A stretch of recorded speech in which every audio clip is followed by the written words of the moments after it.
That's going to be bittersweet for some of you. For example, I had someone this past week, ask me the question, how many more Sundays am I going to have to see this mouth and a tongue sticking out of this mouth? And I don't want to mention any names because the last thing I want to do is to embarrass my wife. But,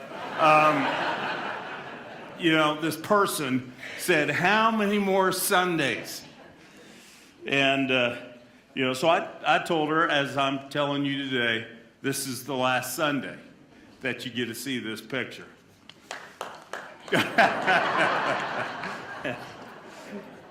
I hope that the series has been beneficial for you. I know it's been beneficial for me. So many of these passages of Scripture that we've looked through a lot of Scripture, and we're going to look at a lot more today. But so many of these are ones that, I've studied in the past, but it's been good to refresh my memory and to once again revisit some of these Scriptures. There is value in this subject matter. There is value as it pertains to my walk with God.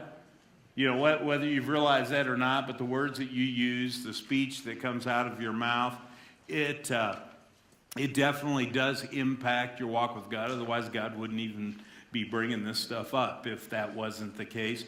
But it also has value as far as your own personal frame of mind. Sometimes the way we look at it is that we think that our words are just a reflection of our frame of mind. And to a degree, that is true. But it's also true to say that your words are part of what helps solidify your thought patterns, your thought life. So it works both ways there. And this series also has value in regards to your relationships. Because relationships, a huge component of a healthy relationship is communication.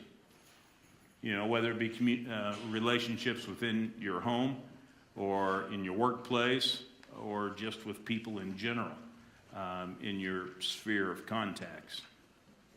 As a matter of fact, it occurred to me earlier this week, and it's kind of weird how, a thought like this kind of comes into your mind as you're preparing for the final message in a series. But it occurred to me, and it's true not only of me, but it's true as well of you, is that one of these days, you and I, we're going to find ourselves in a nursing home, and we're not there to visit. Or we're going to find ourselves in a hospital. Or if the case might be laid up at home. And we're living out the final days, maybe the final weeks of our life. It's inevitable that that's going to happen. Now, we like to think that that's way down the road a bit, and it might be. But we don't know that. But there's going to come a time when we're in the final days of our life. And if we have the wherewithal in that moment of time to review our life and to evaluate, our life and the things we did and all of this kind of stuff. One of the things I think that we're going to realize is that it really does matter very little how big our house was and how many square feet, whether it was one of the smallest ones on the block or one of the biggest ones. That really is going to be terribly insignificant at that moment in time. It's really not going to matter whatever line of work that we've been in regards to how many promotions we got, how many times we got Salesman of the Month award, or as the case might be. That really is going to be insignificant. It's going to matter very little, and I'm saying this on Super Bowl Sunday, okay? It's going to matter very little how many times our favorite team won the championship. At that particular moment in time, during that stretch of our final days here on earth, stuff like that's going to be terribly trivial. But what is going to matter is relationships. Relationships. Your relationship with God, obviously, that's going to be of utmost importance at that time, but also your relationships within your family and your relationships with your friends. And ironically, do you know the one thing that is able to bridge the gap from this life to the next life, from the here to there? The one thing that can bridge that gap, it's not that vehicle you drove here in. It's not whatever part of the stock market you're invested in that maybe did pretty well during 2017. That kind of stuff isn't going to bridge the gap. You're leaving that stuff behind. The one thing that will bridge the gap from this realm, this life, to the next life is relationships. That's the one thing. Your relationship with the Lord, but also your relationship with fellow believers. Both those that are believers inside your family and those outside your family. That will bridge the gap. And so that helps echo why this subject matter is so relevant and why it's so important that we be attentive. It reminds me of a cartoon, a Charlie Brown cartoon. Charlie Brown's been around for a long time, so I think all generations have been exposed to him. And this was one of those cartoon strips as it appeared in the newspaper. And in the first frame, Charlie Brown, he's having a conversation with Linus, his friend. And Charlie Brown asks this question: what would you do if you felt that nobody liked you? Okay, that sounds like a Charlie Brown question, right? What would you do if you felt that nobody liked you? Linus, in giving his answer, and Linus oftentimes was a very thoughtful person, Linus responded by saying, well, Charlie Brown, I guess I would take a real hard look at myself and ask if I'm doing anything that turns people off. Yeah, I'd take a hard look at my life. And I would ask myself, how can I improve myself? Do I need to change in some way? Yeah, Charlie Brown, that's my answer. That's what I would do. And then in the last frame, Charlie Brown says, I hate that answer. And that's Charlie Brown for you. You know, the character in the comic strip, he's always wanting something that's easier, not wanting to put forth any effort. Well, I trust that you're not here today with a Charlie Brown attitude, just wanting something easy, but you're wanting something important. You're wanting to understand better God's will. And we're talking about communication. The words that come out of our mouth, they are so foundational when it comes to pretty much all relationships. And so this ought to be a topic that is very important in all of our books. We're going to focus our attention on one particular book in the Bible today. It's a book that we have referenced in every message so far. All 4 Sundays, I've shown you at least a couple of verses from this book. And today, it's the only book of the Bible I'm going to reference. We're going to spend all of our time there. It's the book of Proverbs. And just so you understand a little bit better, or just to remind you regarding the kind of the backstory of the book of Proverbs, is it's oftentimes referred to as the book of wisdom, but specifically, the majority of Proverbs was written by the wisest man that lived, Solomon. And he's writing these things to his son. So it's kind of like a coaching manual, if you will. That this is how you ought to live life. These are the things to avoid. These are the things to pursue. And so all these little nuggets, tidbits of wisdom that are scattered throughout the book. And regarding the subject that we're talking about, our words, our speech, there is right at 150 verses in the book of Proverbs devoted to this subject. And so it's something that is brought to our attention many times, and we've hardly even referenced it, even though we've done 2 or 3 verses every week. We've hardly scratched the surface on it so far in the series. When you consider that the average person, according to people who study this sort of thing, the average person spends 1/5 of their life talking. You know, this ought to be an important subject for us. They say that in an average day, each one of us writes a 50-page book with the words that we speak. So this is very relevant. Let me give you a few warm-up passages from Proverbs. Proverbs chapter 10, verse 19 says this: "You will say the wrong thing if you talk too much. So be sensible and watch what you say." All right, so basically Solomon's just saying, you know, if you open your mouth frequently enough, you're going to end up sticking your foot in your mouth.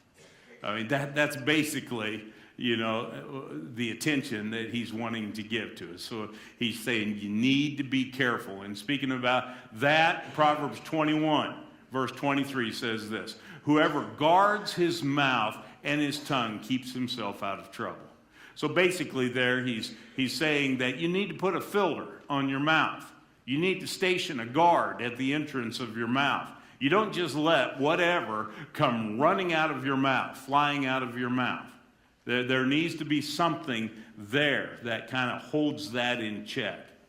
And here's another. In this particular one I'm going to show you is your memory verse for this week. Proverbs chapter 13, verse 3 says, "Those who are careful about what they say protect their lives, but whoever speaks without thinking will be ruined." And really, that's what this whole series has been all about, is that we need to be more careful regarding the way that we talk. The way that we talk in our home, the way we talk in public, the way we talk at work, the way we talk with total strangers. We need to be more careful in the way that we talk. And that's basically what that verse is saying. Don't just say whatever pops into your head. Just because something, a thought pops into your head, don't just automatically translate that into words. And one last one, Proverbs 15, verse 28 says, "The mind of the righteous person thinks before answering, but the mouth of the wicked blurts out evil things." So basically the thought here is that before a word hits your lips, it needs to go through here. You need to think it. You need to think through it before you speak it. This is the second most common topic that's found in Proverbs. The subject that is dealt with more than anything else is wisdom, as you might expect. Wisdom is referenced more often in Proverbs than anything else. But the second most common subject that is dealt with is the subject that we're talking about today. And what I would like to do is I want to give you a little bit of a framework. Because years ago, when I first studied this topic in Proverbs, it was before I had a computer and software, so it was, you know, I don't know, 28 years ago, 29 years ago, somewhere back in that time. And so I wasn't able just to punch in a couple key words and find all the verses in Proverbs. But what I did was I read through it, and I hand wrote every verse out, longhand. And I kept those notes. And this week I pulled that out after all this time, several pages of handwritten notes. And I refreshed my memory of all the verses, the 150 or so verses that deal with this subject. And part of what I realized is that all these different verses, they basically fall into 4 categories. Okay? Some of them maybe overlap into a couple of them. So, but that's what I want to give you today, is I want to give you that framework. Concerning our words, number one, we need to be concerned about what we say. We need to be concerned about what it is that we're saying. For example, you will find a number of verses in Proverbs that talk about lying, about being dishonest, untruthful. You know, and there's quite a few of them. And one of them is this one, Proverbs chapter 6, verses 16 through 19. And that's a passage where it basically says, God hates 6 things. 6 things are an abomination to God. And then it's like right in midstream while he's writing this, all of a sudden he realizes, wait a minute, there's 7 things. And so he says, no, 7 things. 7 abominations to God. And then when you read all 7 of them, you realize that 3 of them have to do with speech. Almost half of the things God really hates, that's listed out in that passage, have to do with your speech. 2 of them specifically have to do with forms of lying. This is what God hates. He hates any form of lying. He wants us to be truth tellers. Another thing that Proverbs brings to light that we need to be concerned about in our speech is gossip. Yeah, gossip. Here's a passage that references that. Proverbs 26 says, without wood a fire goes out, without a gossip a quarrel dies down. As charcoal to embers and as wood to fire, so is a quarrelsome person for kindling strife. The words of a gossip are like choice morsels. They go down to the inmost parts. You know, we tend to treat this as a lesser sin. I mean, if you spend any time at all reading in the Bible, you know gossip is wrong. You know that it's spoken of as a sin in the Bible. But all the same, we still treat it as a lesser sin. There's a whole slug of other sins that are far worse than that. But yet, when you open the Bible and you start reading and you come to passages like this, and there's several other ones in Proverbs, you hear how God feels about gossip. You know, it's something that he does not like, he does not tolerate. Now, to be honest, at times, we can't control all of the gossip that we hear. You know, and nowadays you hear it in more than just verbal form, in person or on the phone. You know, it could come in the form of emails or texts or a variety of other means as well. It could be in a letter that someone has written to you. And you can't always control some of the gossip that you hear, but you can control what you spread. You can control that. You can control, you know, what's going to end up coming out of your mouth in regards to this. And this is something that we should avoid, gossip. Here's another one that the Bible specifically tells us in Proverbs that we shouldn't get engaged in. And this one might come by way of a little bit of a surprise if you haven't read through it. And that is flattery. Flattery is something the Bible says, no, you don't go there. One person described or defined flattery like this. They said, flattery is encouragement with strings attached. Okay? So it's saying something good, pleasant, complimentary, whatever, to someone else, but it's like you got agenda. You're saying that, not just for their benefit, to encourage them, but you're saying that because there's something you want out of this. There's something that you're working toward or building up to. It's self-serving. That's what flattery is. Proverbs chapter 29, verse 5 says, a flattering neighbor is up to no good. He's probably planning to take advantage of you.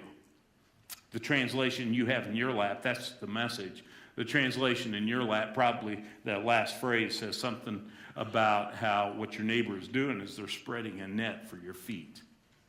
Okay? They've got an agenda as a part of this. And so that's not something that believers, that's not something that we should be engaged in. And then another form of what, you know, might come out of our mouth that Proverbs talks about in multiple passages is boasting, bragging. Proverbs chapter 27, verses 1 and 2 says, do not boast about tomorrow, for you do not know what a day may bring forth. Let another praise you, and not your own mouth, a stranger, and not your own lips. You see, boasting, bragging, that's a form of pride. And on that, the Bible is very clear. You know how God feels about pride. God opposes the proud, but he gives grace to who? The humble. I mean, there's several passages in the Bible that convey that. And so Proverbs is reflecting that. That the whole thing about tooting our own horn and bragging and boasting, that's not appropriate. This kind of talk, whether it be lying or gossiping or flattery or bragging, and there's a couple other, categories I could throw out there. This kind of talk is toxic. It is inappropriate.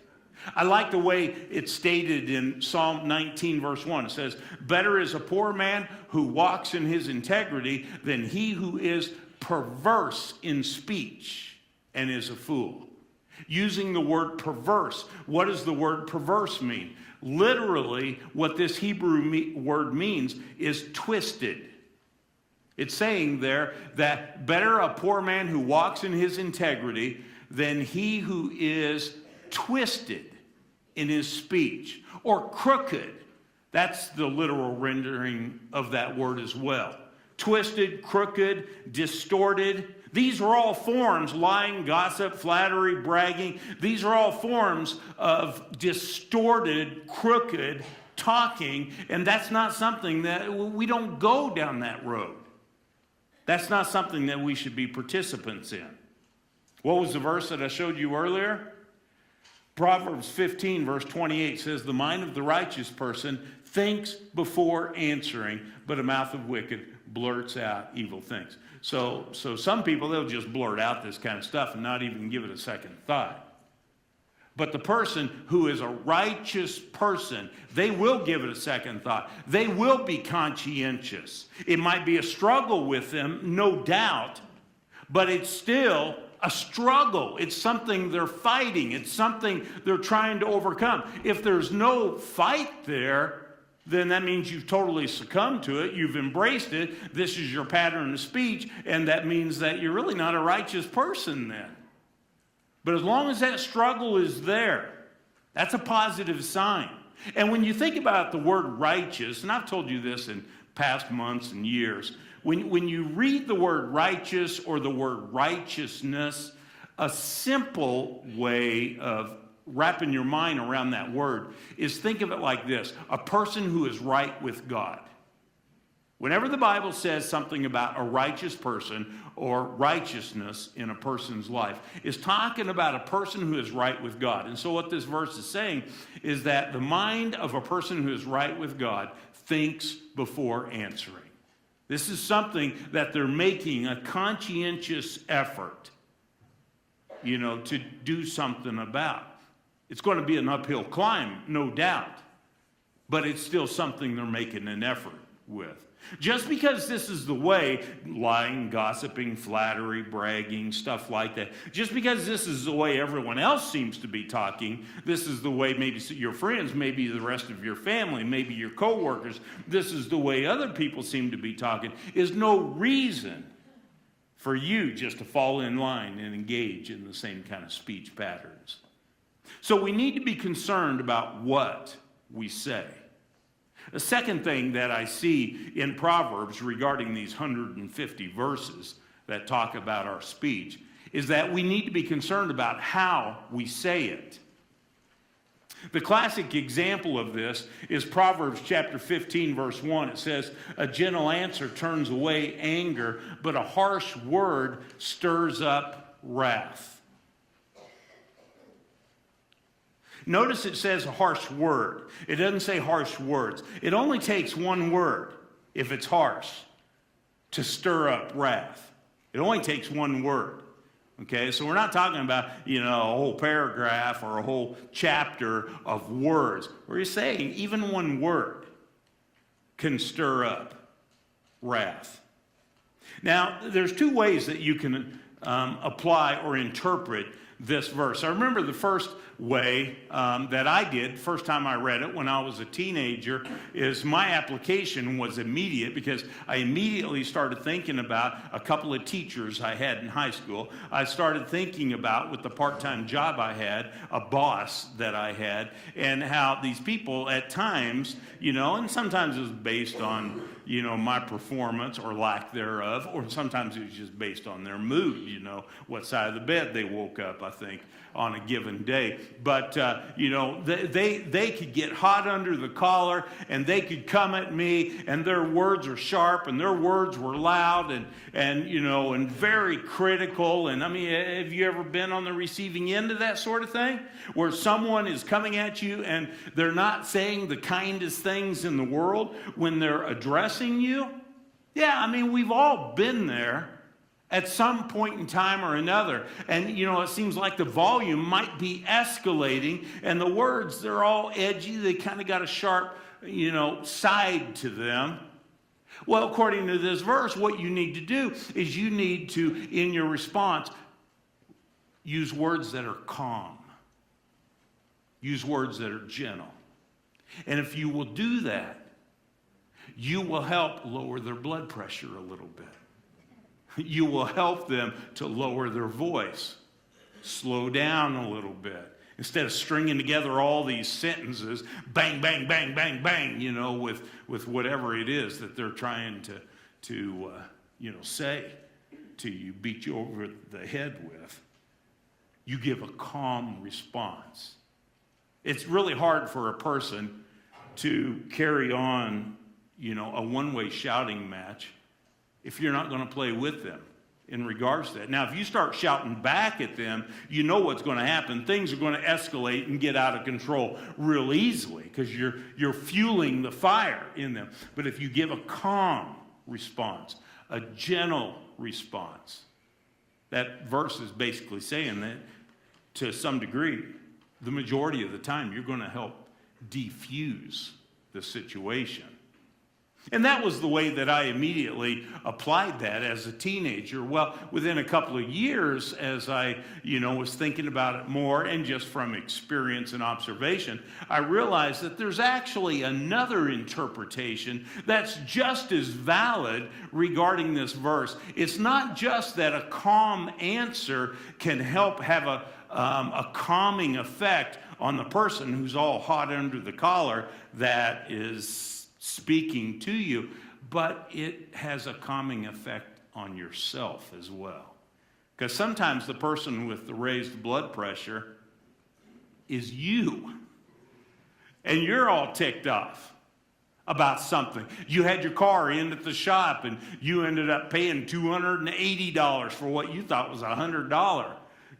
Repair. And then they took you feel like they took you for over double that, and you drove out. And the very next day, your car still has the same symptoms that it had before. And you're wondering, did they even really work on this thing? They charged me all this money, and all of a sudden, you're getting irritated, and you're going to give them a call, or you're going to swing back by that garage, and you're going to tell them a thing or two that what they did, they took advantage of you, and they are responsible. And see, you're the one that's getting hot under the collar. Your blood pressure is rising, and this verse applies. A calm answer, a gentle answer, turns away your own anger. It'll help calm you. Okay? So it applies both ways, as far as this particular verse is concerned. Let me show you a couple others that talk about the how of communicating. Proverbs chapter 16, verse 21 says, "The wise in heart will be called understanding, and sweetness of speech increases persuasiveness." Now, that could be as it pertains to in the workplace. You have employees or people that you have supervision of underneath you that you need to instruct them regarding something that they're needing to do. Or it could describe your home, dealing with your own kids. Sometimes we try to, in communicating, getting our point across, we think that, well, if we're just more intense, then it'll move them to action and it'll accomplish what it needs to accomplish. And so we come across stronger in what we're saying, thinking that this will help change their behavior. And in some cases, it might in the short term, but it's less likely in the long term. What this verse is saying is sweetness of speech increases persuasiveness. You know, that people are more receptive. You know, someone comes at you strong in what they're saying, you immediately, as soon as you hear the tone of their voice, and then start picking up on the words they're using, the defenses go up. You're not as receptive. So now they've got to overcome your defensiveness. Well, see, the same thing works with others if you do that to others. And here's another verse. Proverbs 15, verse 30 says, a cheerful look gives joy to the heart. Good news makes for good health. And basically what this is saying is, it doesn't hurt to smile. It doesn't hurt to smile when you're trying to communicate with other people. Again, if you approach someone and you've got something you're wanting to say to them and you're already frowning, you know, as you approach them, and then the first word out of your mouth has a certain tone to it, again, they're going to be defensive. You're already going to be demoralizing them, and so body language and tone of voice and facial expressions and volume and all of this stuff plays into it too. And that's part of what Proverbs talks about, is that it's not just what we say, it's how we say that should matter. How we say what we're saying, that should matter to us. Number 3, we need to be concerned about when we say what we say. Here's a verse that clearly draws attention to this. It's Proverbs chapter 15, verse 23. It says, everyone enjoys a fitting reply. It is wonderful to say the right thing at the right time. Timing can make all the difference when you're communicating, whether it's to your spouse, whether it's to your kids or your grandkids. Timing can be everything. You know, I think of the difference, and let me just show you or share with you the contrast. I think of the difference of the way a couple of guys in my past, one, Red is what he went by, and the other one is a guy I've already referred to in this series, and I'll get to that in a moment. But one of the jobs that I had back when I was high school, college age, you know, one of those, you know, jobs, there's several jobs. You know, you work for a summer or you work part-time during the school year while you're taking classes and all. Well, one of those jobs that I had involved me working under the supervision of a guy called Red. I don't know what Red's real name was. Nobody ever referred to his real name. I'm assuming he used to have red hair. He was bald. You know, so I don't know, but there could have been another reason why he was called Red, which I was soon to discover. But anyway, Red, he was a mechanic. He was the chief mechanic, and so I was put underneath his supervision, primarily because my dad was so good at mechanicking and my older brother was, and so they just figured it's part of the Fangman family line, you know, which it wasn't at that point. Over the years, when I was raising my boys, you know, I worked on cars far more than I had ever thought I would, and I've actually gotten fairly decent at some of that stuff. But back at that point in time, my life was all about sports. It wasn't about, you know, a toolbox and wrenches and all of this. But anyway, this was the first week of this job, and I think work started right about 7 o'clock in the morning, and Red pulled me over and got me going. We put a couple of gears in this one vehicle that we were working on, and then he said, okay, now the rest of this should be fairly simple for you to take care of. I want you to take this pan and you know, go ahead and bolt it down. And I had like 15 or 20 or whatever little bolts, you know, just little ones. And he says, so just put a gasket over that and seal this up. And meanwhile, I'm going to go up front. Well, what that meant was some customers were up front, and there were fresh donuts up there and a pot of coffee. And that's what Red was going to do. He was going to go hang out up there, and that's why he worked so quick on these 2 gears. And then he gave me a quick instruction, and actually too quick of instruction, but he had it out. And so I was like, okay, how hard can this be? And so, all right, where's the gas? Oh, there's the gasket, putting the gasket up and a little bit of gasket sealant and putting this pan cover over it. And the first little bolt that I took my ratchet and I started tightening it, and I thought, oh, I'm going to get it good and snug, and just whoop, just twisted the bolt off. The very first bolt on this brand new job, I twisted it off.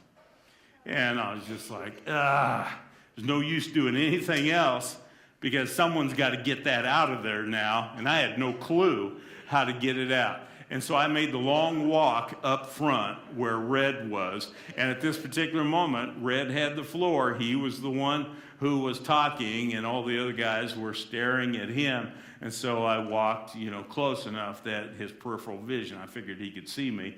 And I just stood there and just patiently waited.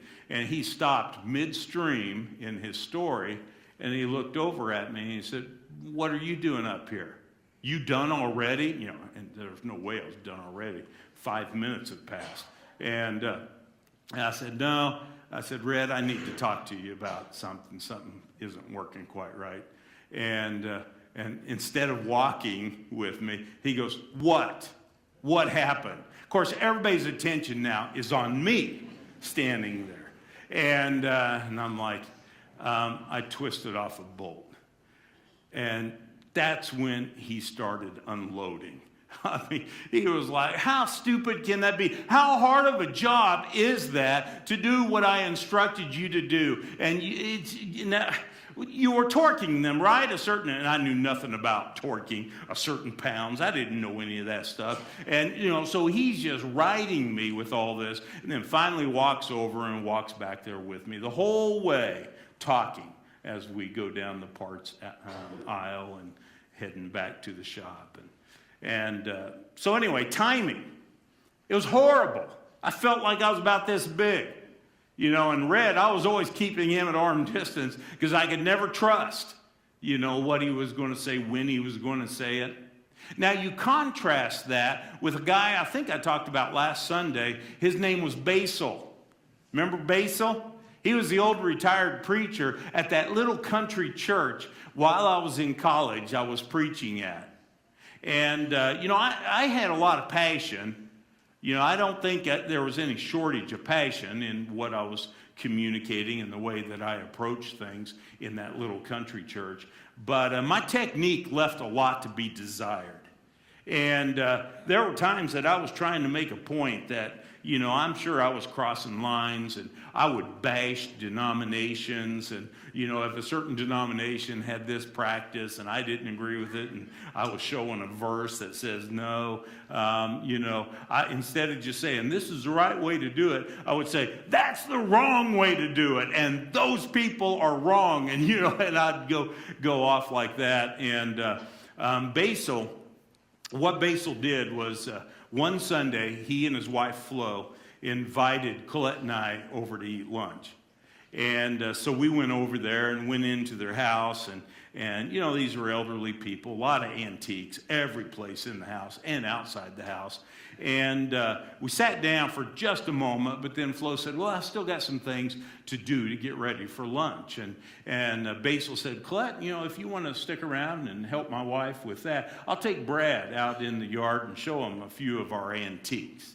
And he did have several antiques out there, but he really was not interested in showing me antiques. I mean, he showed me a couple of them, but then that's when he brought the topic up.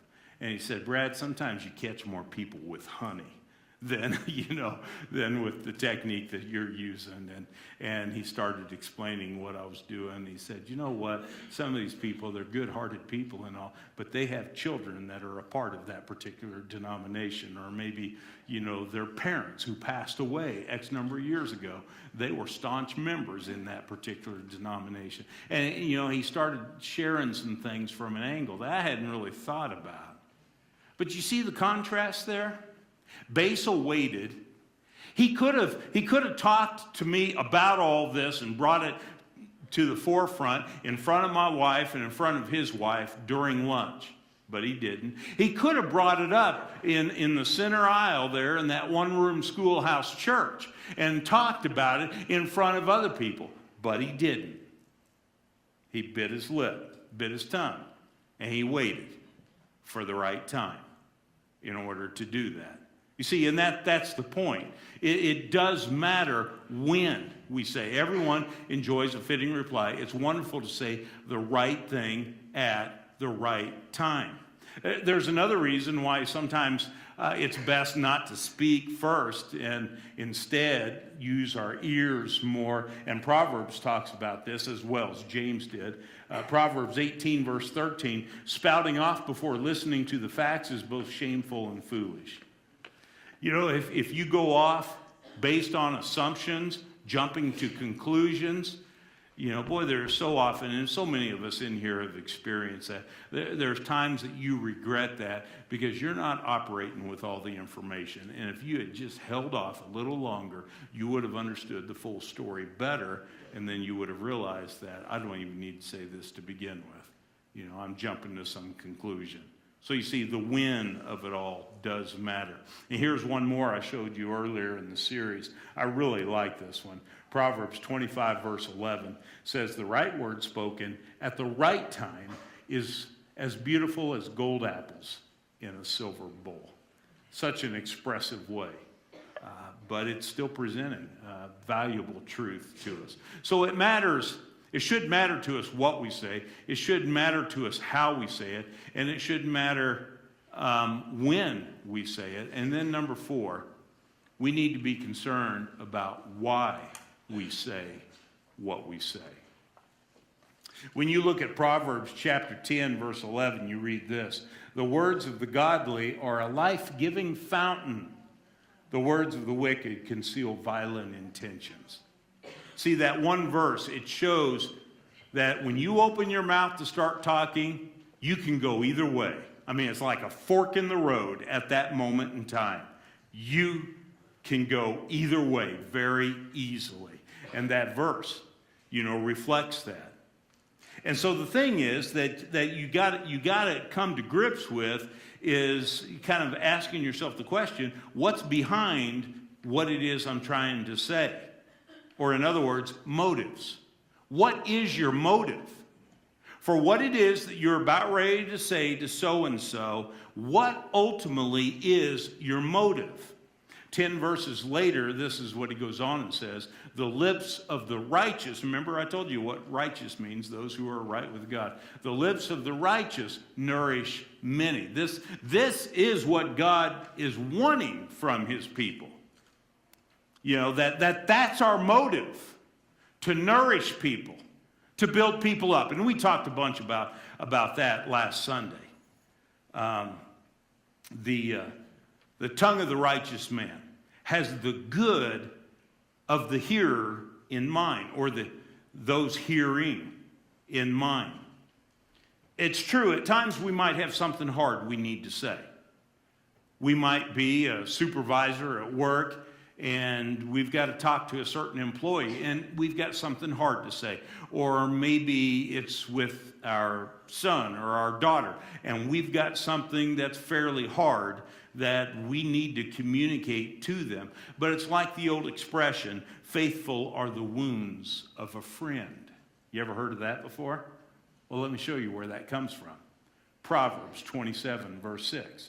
Faithful are the wounds of a friend, but deceitful are the kisses of an enemy. So we need to search our heart.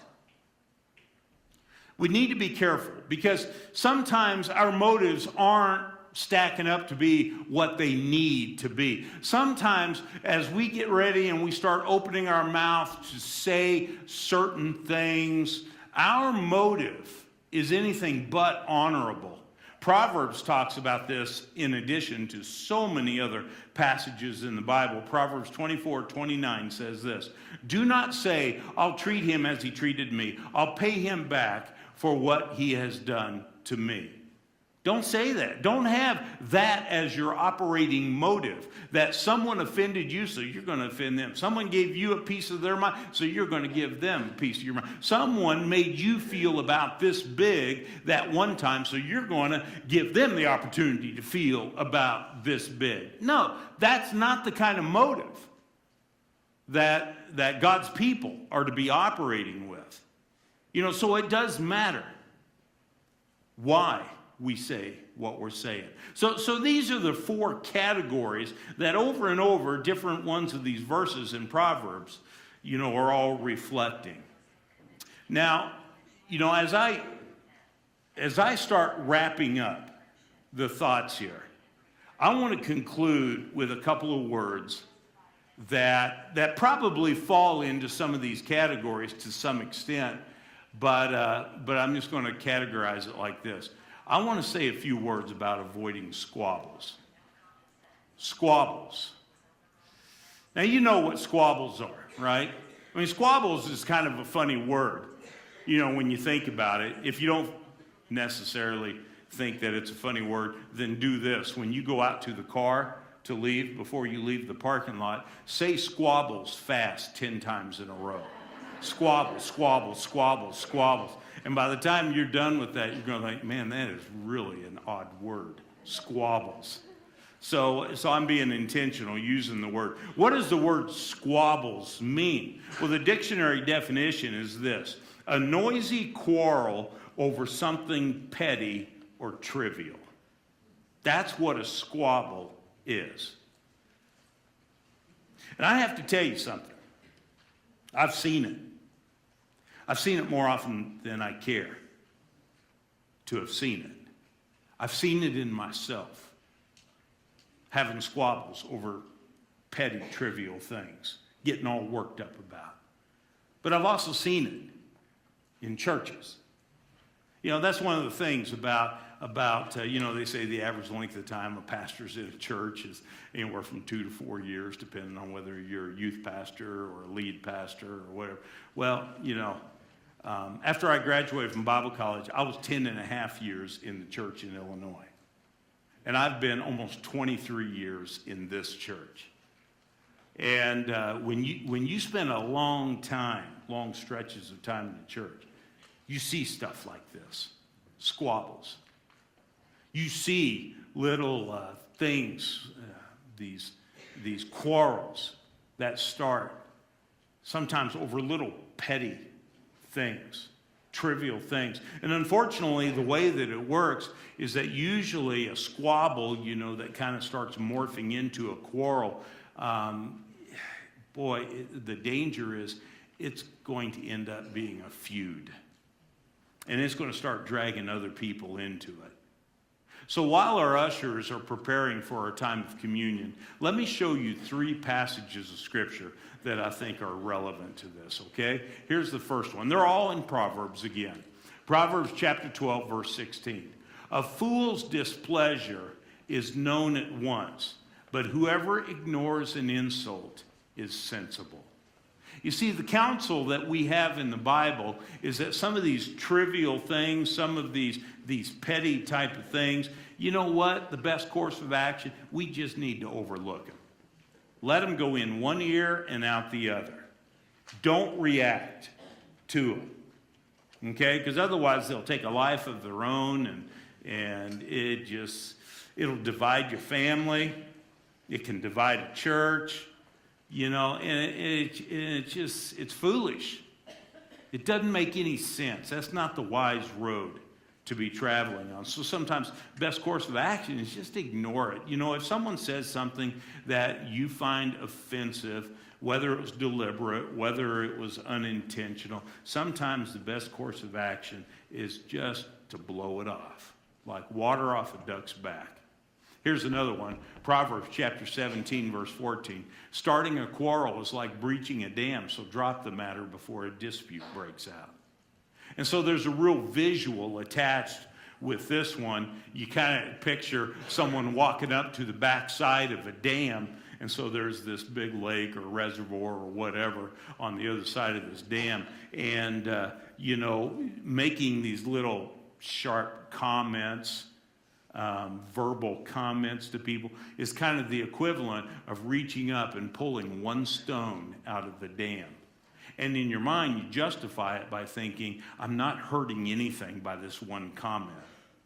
And oftentimes the way it works, one comment leads to another comment.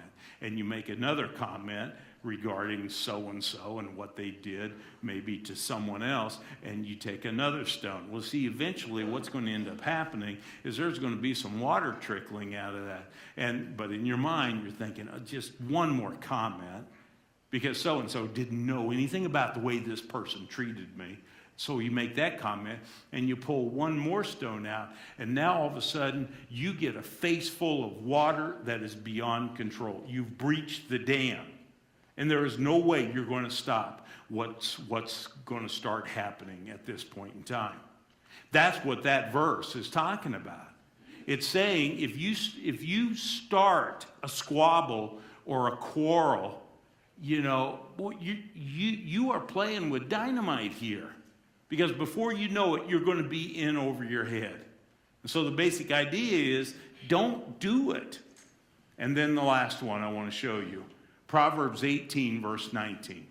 It says, a brother who has been insulted is harder to win back than a walled city. And arguments separate people like the barred gates of a palace. If you cross the line and go ahead and say what you're thinking about saying at somebody that you're frustrated, you're irritated at, and you go ahead and say it, what you say may be offensive. But you're just thinking in your mind that, time heals all wounds. They'll get over it. And if have to be, later on, I'll say I'm sorry, and then we'll be good to go. But the reality of the matter is that's not the way it always works. Because sometimes just one seemingly insignificant comment, one sharp comment that you make towards somebody, is almost going to be an impossible task of you being able to get past that in the future. And all of a sudden, you're at odds with this person. And hours translate into days and days into weeks and weeks into months. And your relationship, you may feel, in the end, is never the same again. And it all started in such a petty little way, in such an unnecessary sort of way. So just take it from the Bible. When you feel that urge, when you're a little irritated by something, and you want to give someone a little piece of your mind, sometimes the best course of action is to bite your tongue and not say anything at all. And with that, we'll conclude our series. Let's pray.